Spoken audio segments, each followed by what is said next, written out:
grace, oh, eh. When I see your face, oh, I go follow you, go your place. The more, the more, the money.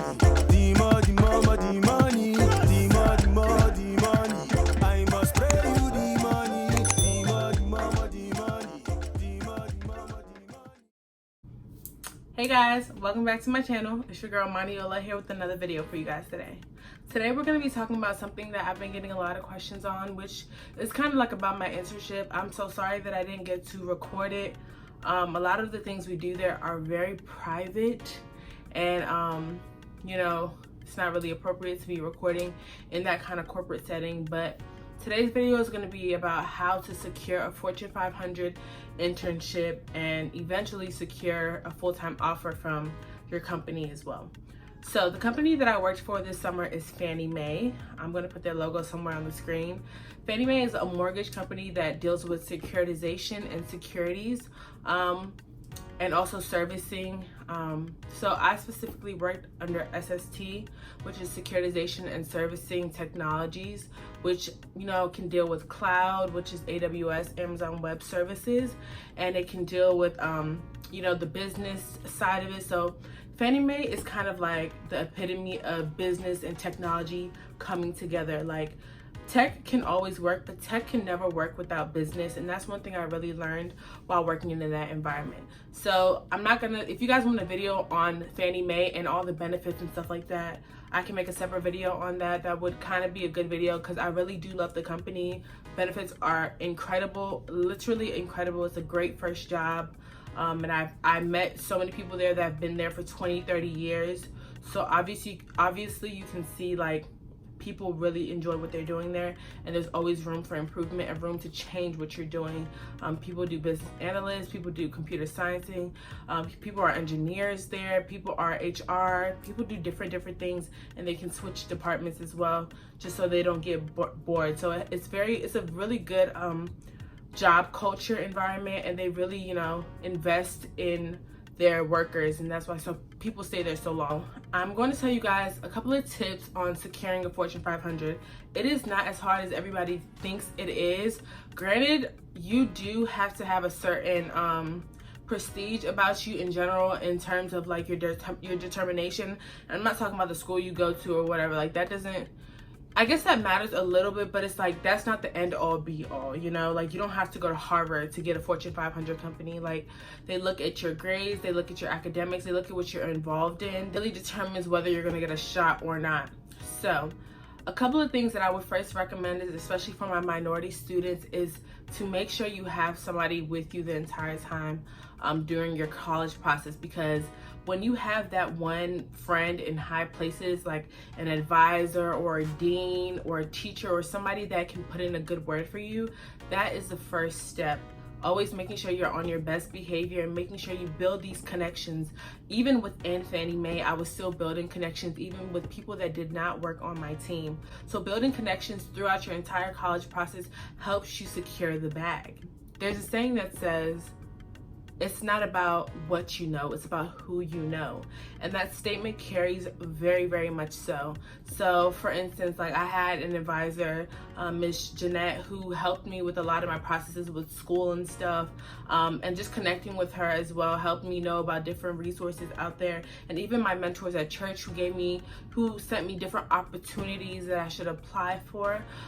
For my minorities, there's 2 programs that I would tell you to enroll in and try to apply to get into. One is Inroads, and that's the program that I am in. I'm an Inroads scholar. And the other one would be MLT. MLT, I don't know specifically what it stands for, but these programs are programs that really help minorities and you know, people who are academically inclined get these internships, because before companies go directly to the school, they go to these 2 programs specifically. They help you with career prep, they help you with applications for jobs, they help you with securing an internship, a very well-paid internship. And they also help you with just like your focus, your image, how you look in the company culture, whether you can fit in that company culture, determining what kind of company culture that you like and what you don't like. Like I said, a lot of these corporate companies come to Inroads and MLT first to pick kind of like the best of the best of these minorities to kind of fill their quota, if you get what I'm saying, but also they love seeing that they have a relationship with these companies, because to be in Inroads, you have to have a bare minimum of a 3.1 GPA or 3.0 GPA. And I think MLT is similar as well. They like to see if you're involved. They like to see how academically inclined you are, as well as balancing other things, whether it be that you work, you're president of an organization, or anything of that sort. My second tip would be to go to career fairs. Definitely start going to career fairs as early as your freshman year. I know a lot of people in the business school at my school that have gotten internship offers because they were proactive since their freshman year. These recruiters that keep coming to the school, they know your face.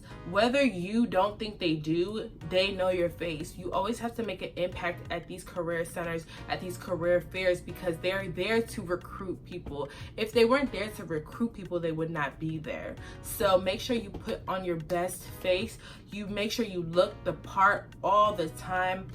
Put a smile on your face and be your real self. Be genuine. Be a genuine person. I'm not saying you know, be how you would be with your friends, but be professional, but be real. Like, you don't have to lie about anything. You don't have to, like, you know, fib about something that you did or did not do. Like, just tell it as it is, and they can see through your personality, and that's what's going to make them warm up to you, and that is also what's going to put you aside from your peers.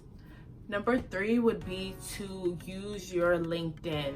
Use your LinkedIn as if it's another social media page that you're constantly on, such as Instagram or such as Twitter. LinkedIn is one of the tools that's helped me so much in a lot of the things I've done. Just connecting with people that I've actually, you know, built relationships with in any internship that I've been in or in my school.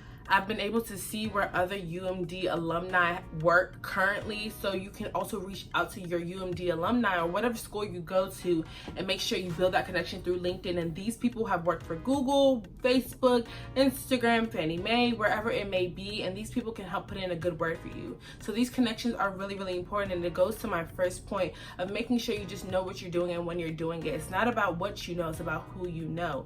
So using LinkedIn as a tool regularly can help you. Posting on LinkedIn about the things that you're currently doing, the organizations that you are in, really helps these recruiters and people who are looking at you see what you're doing. I get about 40 people looking at my profile almost every week. One time it was 120, and I was very confused to why so many people were looking at me, and then I realized it's because I had just posted something about my internship at Fannie Mae, and people really like to see that you're always doing something. They don't want to see that you're in college, you know, just studying. Like, studying is not really their forte. They like to see that you're studious, but they want to see that you're doing other stuff as well. So them seeing that kind of stuff, what you're doing in your organization, even if you don't have an internship yet, they really like to see that you're already on your way to being like successful in whatever you're doing currently. So making sure you use LinkedIn very well is a very important tool to securing a Fortune 500.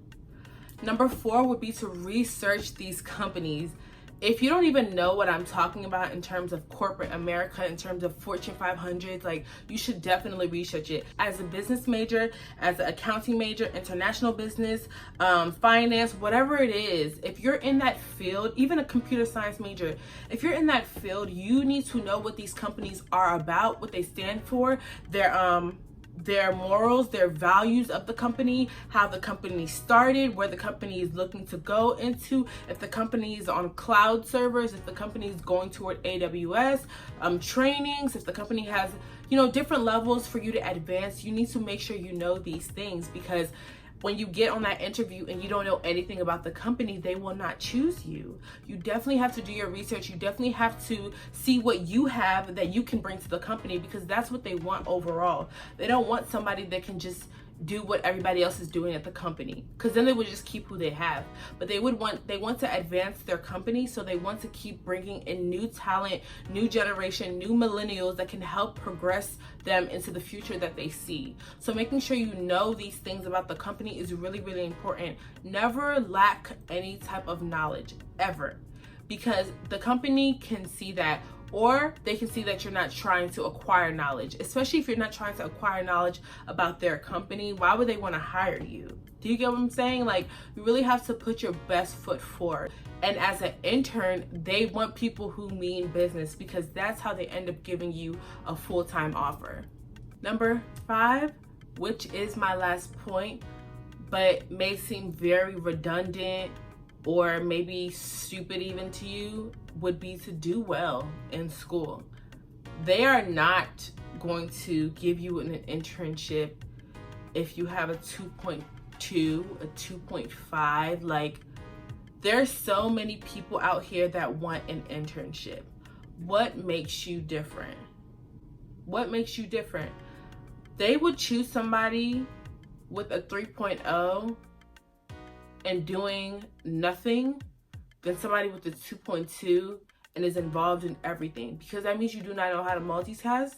That means you don't know your priorities, and priority is school before all that things. And the reason I'm able to say that is because I had a lot on my plate my entire college career, from being president of several organizations, to being involved in choirs, to being involved in my own self, my own business, and working full time. I had a lot of stuff going on, but I still managed to end up keeping my GPA to the level that it needed to be in order for these people to be able to see me and see that I really want to work for them. These Fortune 500 companies, they are amazing to work for. The culture in these environments, it breeds community. It breeds like a homeostasis that make you wanna linger there. You know, like, I think that's why I was able to want to know that I am able to work for this company, because I wanted to see how I fit in the company. You don't want to just work in any company just because you want to acquire money. That's not a motivation. Like, money, the motivation of money dwindles really fast because you're going to be sad that you're going to work every day and you don't like the environment. So making sure you know the environment that you want to work in as well is so important to securing this Fortune 500 business entities. These companies want the best of the best. That's why they are Fortune 500 companies. These companies acquire billions to trillions of dollars every year. They are the top line of the company. Period. They don't want nobody that's going to be doing scallywag, not know what they're doing. They want people who are serious, and want people who are dedicated, and they want people who can come back and work for them and apply all the knowledge they learned during their internship into their now job. So I would definitely tell you guys to take these tips into consideration. I'm going to post the links below of Inroads, MLT programs, and also just career fairs that they have all over the place. There's also other ways to apply to these companies. It may be a little bit harder, but it's not impossible. Like I said, with God, all things are possible. Even me getting this internship, God is the one that got me this internship. So making sure you are solid in your faith, solid in who you are. Do not waver because of any internship. Do not waver because of any person. Making sure you do what you're supposed to do when you get to that internship, and make sure you put your best behavior on, your best face, your best, everything that you have to give it there. And they're going to see it, and you're going to be rewarded in the end, and they're going to give you a full-time offer. Thank you guys so much for watching this video. I hope you guys enjoyed. Make sure you like, comment, and subscribe down below. Let me know some of your internship experiences or what you have to add on to the conversation.